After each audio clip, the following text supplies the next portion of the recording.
L'actualité, c'est aussi la sécurité alimentaire. La production nationale en matière de pêche et d'aquaculture en Côte d'Ivoire ne couvre que 26% de la consommation nationale. Afin de permettre à la pisciculture d'apporter sa contribution substantielle, le ministère des Ressources animales et halieutiques, en collaboration avec l'Agence japonaise de coopération internationale, a initié la seconde phase du projet de relance de la production piscicole continentale en Côte d'Ivoire. Aux hommes de médias, les résultats de ce projet ont été présentés. Le commentaire de Michel Brou dans cet élément de Djekou de Silva et Ismaël Doza. D'un coût global de 73 milliards de francs CFA, le terminal céréalier du port autonome d'Abidjan est l'œuvre de la coopération japonaise et de l'État de Côte d'Ivoire. Ce terminal contribuera à accroître la capacité de traitement des céréales qui transiteront désormais par le port d'Abidjan à destination du marché ivoirien et des pays de la sous-région. Il permettra au port d'Abidjan d'accueillir des navires vraquiers pouvant transporter de 55 000 à 70 000 tonnes de marchandises contre 30 000 auparavant.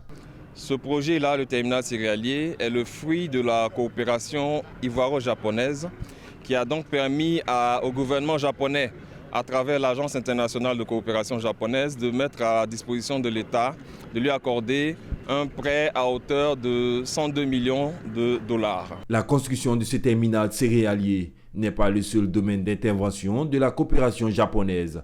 Il y a également le projet de relance de la production piscicole continentale par le développement de la chaîne des valeurs des poissons d'aquaculture. Des projets exécutés à Azagué, à Niaman et à Dabou, dans le village de Boubouri. Ce projet-là, comme il a dit, c'est un projet de développement de la pisciculture continentale.